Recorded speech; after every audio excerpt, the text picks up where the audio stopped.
आया है सबसे मुश्किल वाला। देखिए, मैथ्स को लेकर 3 अप्रोचेज हैं। एक है जिनको कुछ नहीं आता,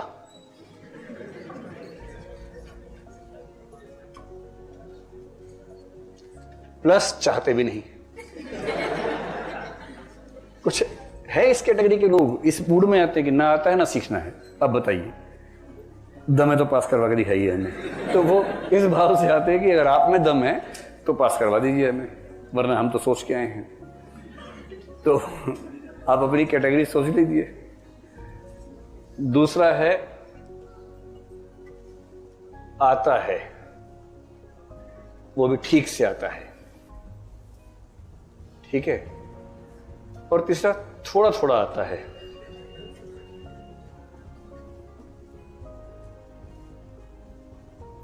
प्लस सीखना चाहते हैं।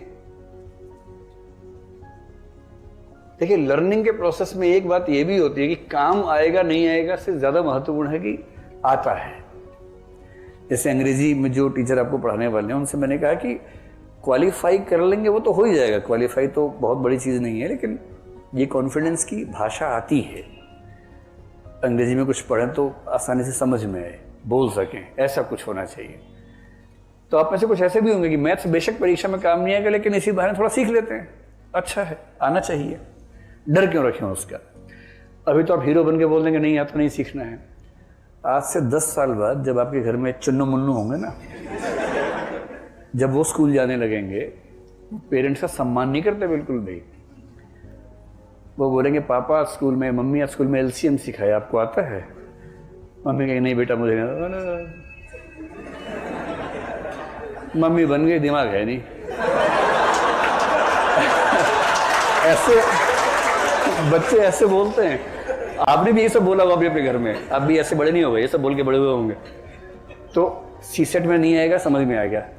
पर जब चुन्नू और मुन्नू या चुन्नी और मुन्नी जब सवाल पूछेंगे ना, बड़ी शर्म आएगी उस दिन, मन करेगा मिट्टी के अंदर गड़ जाए उस दिन। इसलिए कम से कम एलसीएम परसेंटेज सीख लीजिए। बड़ी बेइज्जती होती है घर के अंदर अगर आपको ना आता। मैंने तो सीखा ठीक से इस चक्कर में कि ऐसा ना हो कि हमारा नौनी हाल मजाक बना दिया हमारा, ठीक है। तो जिनको कुछ नहीं आता, चाहते भी नहीं, लेकिन हाँ कॉम्प्रिहेंशन में अच्छे हैं, रीजनिंग में अच्छे हैं, वो मैथ्स को एकदम छोड़ दें, जरा भी दिक्कत नहीं है, टेंशन ना लें। मतलब सीसेट के लिए कोई दिक्कत नहीं है, यूपीएससी में क्वालिफाइंग पेपर में है। वैसे अजीब सी अप्रोच है, पर जो भी हो। पहले जीएस मेंस में 50 नंबर का स्टैटिस्टिक्स आता था। जब प्रीलिम्स में ये सब आने लगा तो उन्होंने हटा दिया 2013 से। पहले तो आता ही था। और स्टैटिस्टिक्स किसी को ना आता हो और वो आईएएस बन जाए तो ये देश के लिए एक बहुत घातक स्थिति है, जिसको सांख्यिकी तक समझ में नहीं आती। एक बेसिक मैथमेटिक्स जितना कोई योजना बनाने के लिए जरूरी है, जितना किसी बजट को समझने के लिए, अपने जिले के लिए बजट मांगने के लिए जरूरी है, उतना ही मैथ्स अगर ना आता हो तो देश के साथ धोखा है दरअसल। पर ठीक है, अब है तो है, लेकिन अभी तो ये समझे कि रास्ता क्या है।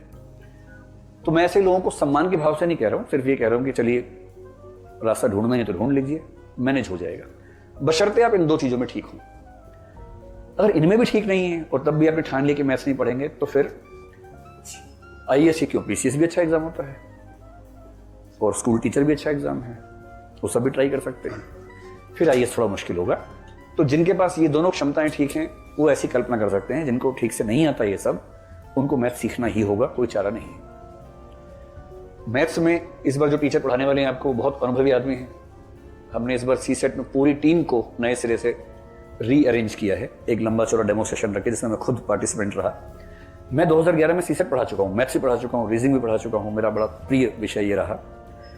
तो जब 2011 में पहले साल मैथ्स, मतलब दूसरे टीचर पढ़ाते थे, अंत में ये हुआ कि 100-150 बच्चे थे जिनको मैथ्स का एम भी नहीं आता था। उनको वहां से शुरू करना था कि प्लस क्या होता है, माइनस क्या होता है, माइनस में खाली डंडा क्यों बनाते हैं, उनको उस लेवल से सीखना था। तो फिर मैंने 20-25 क्लासेस ली उनके लिए, उनको परसेंटेज, एवरेज, वो सब समझाया कि कंसेप्ट समझो, थोड़ी प्रैक्टिस करो, बहुत आसान है मैथ्स, तो बहुत आसान चीज़ है, अगर आपकी रुचि उसमें बन जाए तो उसमें ऐसा क्या है। तो इस बार हमने कोशिश की है कि कुछ ऐसे टीचर्स आपको मिले जो आपको उस लेवल पर ले जाके समझाएं, और मुझे उम्मीद है कि समझा भी देंगे। जिनको ठीक से आता है, केवल थोड़ी सी प्रैक्टिस करते रहे। उनका टारगेट ये होना चाहिए कि जो 20 या 12 अगर डीआई के सवाल हैं, ये सारे के सारे सवाल एकदम ठीक हो, और अगर आपने मैथ्स ठीक कर दिया तो काम खत्म हो गया। 27 से तो करना था, 20 मैथ्स से ही कर दिया। और यदि मैथ्स में 20 से कम है 17 है तो इसका मतलब है कि 10-12 DI से सवाल आए हैं, 25-30 हो ही गए। So simple. हाँ, जो तीसरी कैटेगरी है कि थोड़ा थोड़ा आता है, सीखने की इच्छा भी है, अब तक डर है क्योंकि किसी ने ठीक से सिखाया नहीं, लेकिन मौका मिलेगा तो सीखना चाहेंगे। उनसे मैं कह रहा हूं कि कुछ टॉपिक्स को विशेष रूप से ध्यान देके सीख लीजिए, बाकी छोड़ दीजिए। क्योंकि सीसेट में जो मैथ्स आता है ना, अगर पहले हम देखें सीसेट में मैथ्स क्या क्या आता है, अरिथमेटिक ज्यादा है, थोड़ी ज्योमेट्री है, थोड़ी सी अलजेब्रा का हिस्सा है। और बच्चे आमतौर पर डरना शुरू करते हैं अलजेब्रा आते ही। जैसे एक्स आ जाता है ना, ये एक्स फैक्टर जो है ये बड़ा खतरनाक फैक्टर है मैथ्स में। अच्छा, मजे की बात है कि एक्स जरूरी नहीं है, आप उसको ए भी कर सकते हैं, टी भी कर सकते हैं, एल भी कर, पर वो एक्स का नियम परंपरा चल पड़ी है। तो जहां आपने किसी बच्चे से कहा कि मान लो कि एक व्यक्ति के पास एक्स संख्या में संतरे, उसको लगता है यार संतरे एक्स कैसे हो सकते हैं, संतरे 8 होंगे 10 होंगे, एक्स कैसे हो गया। और फिर आपका वो संघर्ष शुरू, उसको समझाना कि एक्स केवल एक वेरिएबल वैल्यू है जो कुछ भी हो सकती है, इतने तो समझना है। लेकिन जिसके मन में वो खौफ बैठ गया है एक्स का, उसे कैसे मैनेज करें। तो कोई बात नहीं, जिनको जरा भी दिक्कत है अलजेब्रा छोड़ दें, ज्योमेट्री छोड़ दें, कोई दिक्कत नहीं है। ज्योमेट्री में क्या है कि आप सीखने में जितना समय लगाएंगे उतना बेनिफिट इस पेपर में होगा नहीं आपको। कोई और पेपर देना वहां हो जाएगा, लेकिन इस पेपर में उतना बेनिफिट नहीं है। मुश्किल से 1 या 2 सवाल आएंगे जो ट्राइंगल्स के बेस पे, वृत्त के आधार पे आते हैं, बाकी सवाल नहीं के बराबर आते हैं।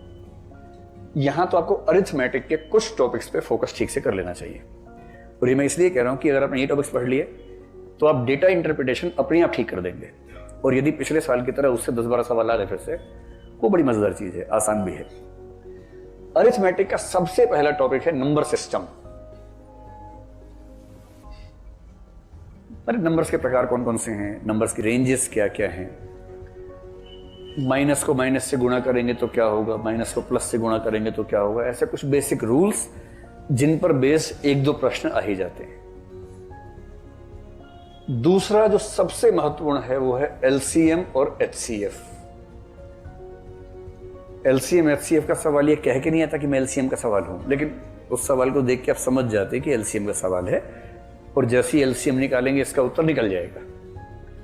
एलसीएम एचसीएफ तो जिसको आप लघुत्तम समापवर्तक और महत्तम समापवर्त्य कहते हैं, वो तो कोर है पूरे अरिथमेटिक का, और इतना आसान है कि आधा घंटा लगा देंगे तो ये ऐसा कंठस्थ हो जाएगा आपको जीवन भर के लिए, भूलेंगे नहीं इसको आप। एक बेसिक अंडरस्टैंडिंग कि एलसीएम होता क्यों है, एचसीएफ क्यों निकालते हैं, और वहां से लिंक करके कुछ प्रश्न जिसमें एलसीएम से समाधान निकलता हुआ दिखे तो होगा। जैसे ही आपने ये दोनों चीजें कर ली, उसके बाद तीसरी चीज आएगी परसेंटेज। परसेंटेज बेसिकली एक किस्म का फ्रैक्शन है। तो परसेंटेज, फ्रैक्शन, डेसिमल, ये तीनों भाई बहन हैं, एक साथ पाए जाते हैं। फ्रैक्शन का मतलब समझ रहे हैं, 2/4, 2/3, भिन्न जिसको बोलते हैं।